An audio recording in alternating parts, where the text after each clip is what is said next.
Hello, I am Amani Pegues, public health student at Lenore Ryan University and certified health education specialist.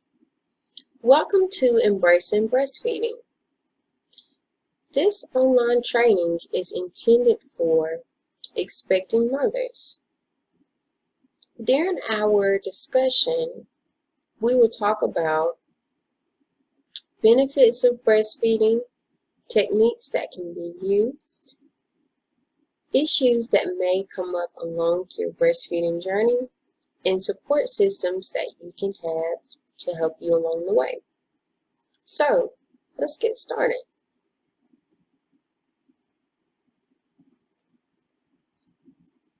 So I'm sure by now you have heard of the many wonders that breastfeeding can provide for your infant. And I know you're probably thinking, is it really all that? And I can assure you, it actually is. But let's talk specifics.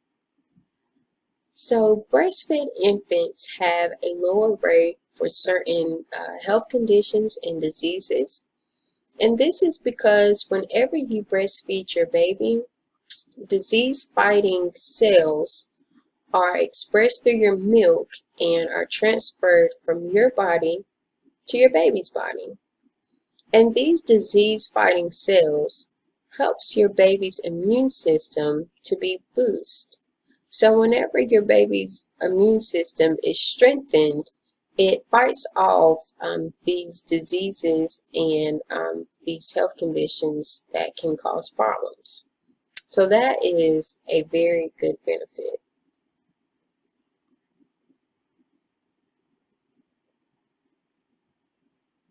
So as a breastfeeding mother, you also have some benefits. You're at a lower risk for these conditions, so high blood pressure, type 2 diabetes, ovarian cancer, and breast cancer. And also a couple other benefits. Breastfeeding is free, and it's also a time that you can bond with your baby and create that connection between mother and baby.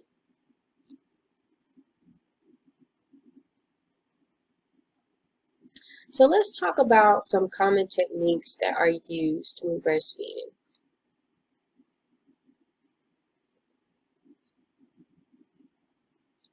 So here are some breastfeeding positions that you might find useful. There are many positions out there, some that are probably not even named. So these are just a couple, but whatever you find is comfortable and useful, use that definitely.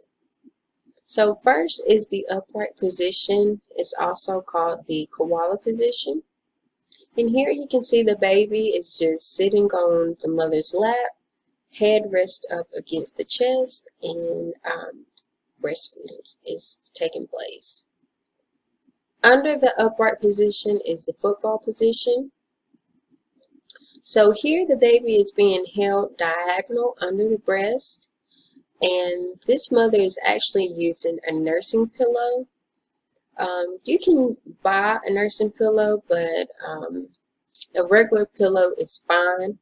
And then also the mother is supporting the baby's head with her hand. Beside the football position is the cradle position. So most likely whenever you hear breastfeeding, this is probably the position that you think about. It's popular because you're basically just holding your baby with the baby's head rested in your elbow, and breastfeeding is taking place. Above the cradle position is the nursing in a sling position. Nursing in a sling is very convenient because you can be up, moving around, and doing things while you're nursing. This position is also useful whenever you're out in public and just out on the go. So nursing a sling while you're at the grocery store is very convenient and is very useful.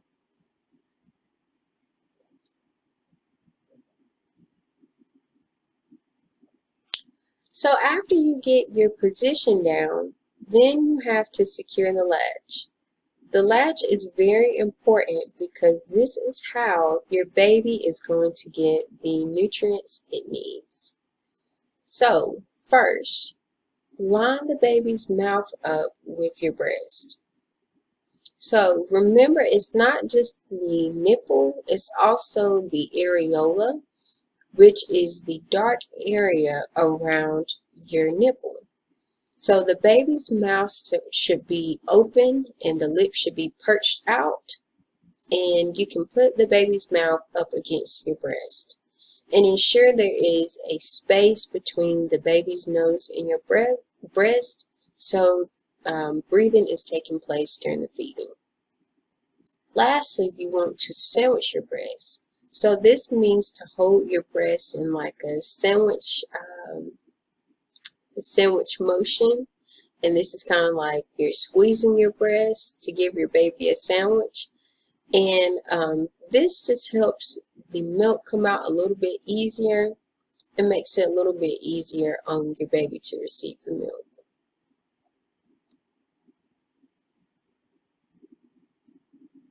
So we talked about techniques that can be used. Now let's transition into issues that you might see along the way.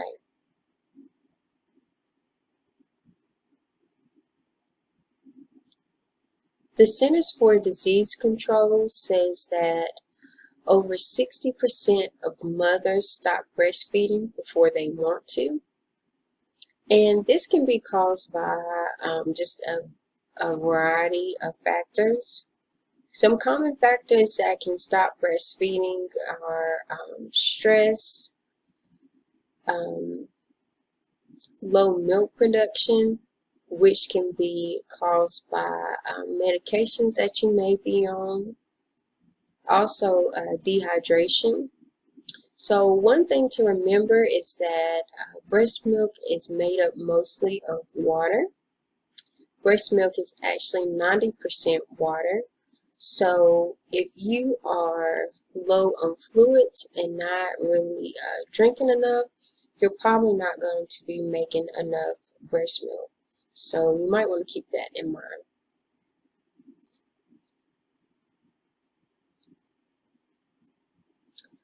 So other things that can affect your breast milk is substances.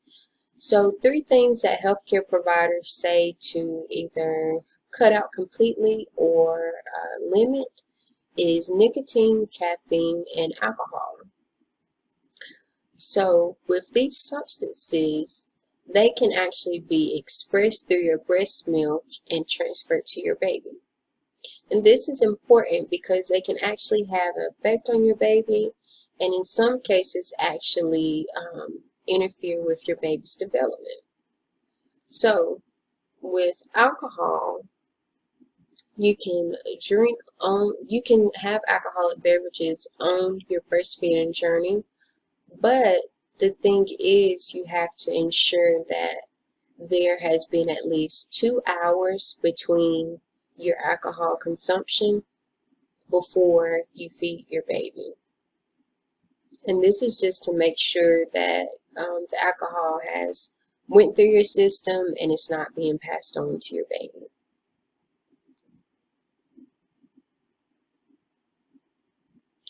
So I know you're probably thinking that breastfeeding is a lot of work and you might be second guessing if you actually want to do this. But just one thing I want you to keep in mind is that you don't have to do this by yourself, and that there are support systems that you can have in place to help you make it easier on yourself. So the first thing you can do is to talk to a lactation consultant. So these professionals specialize in breastfeeding, and they work at hospitals and birthing centers. So whenever you're having your appointments, you can ask about a lactation consultant, and it's good to talk to these consultants before you have the baby so you can ask questions and just get familiar with the information that they're sharing with you. And then after you have the baby, you can have an appointment with a lactation consultant, and they'll actually watch you feed your baby and give you some tips and advice of things that you can maybe change or add into your routine.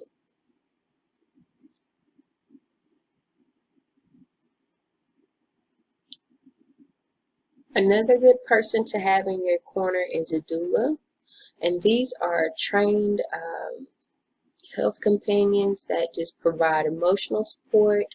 They can give you more information and just help you along your way as well. And doulas, they are non-medical companions, so they don't practice medicine or anything like that, but they can go to your appointments with you and just basically be a support system for you.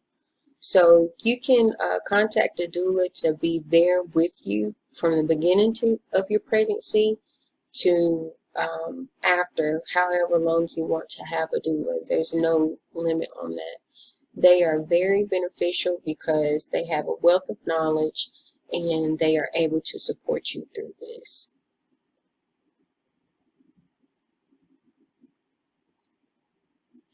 So let's talk about some of the resources that are in this area that you can utilize.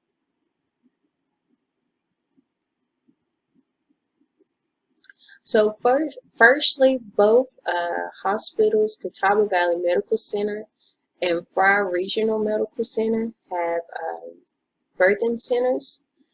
And at the birthing centers, they offer birthing classes, breastfeeding classes.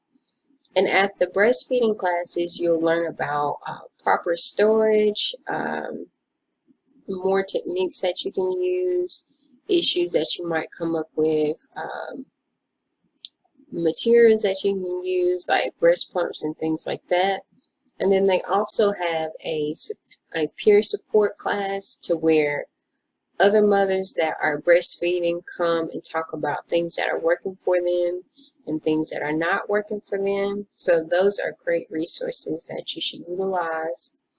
The Catawba County Health Department is where the Women, Infant, and Children's Office is located. And you can reach out to this office to see if you qualify for their services. This is a great program that if you qualify for, you should be a part of, because you can just utilize a lot of great services through this program.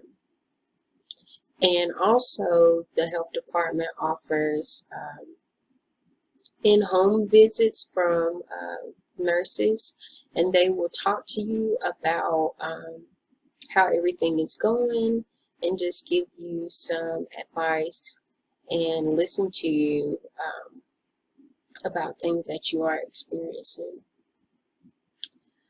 An online resource that I provided here is the National Black Doulas Association.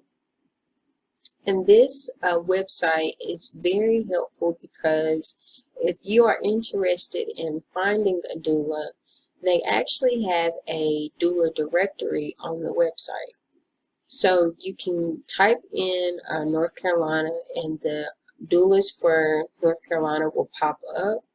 And some of the closest ones to this area are located in Statesville and in Charlotte.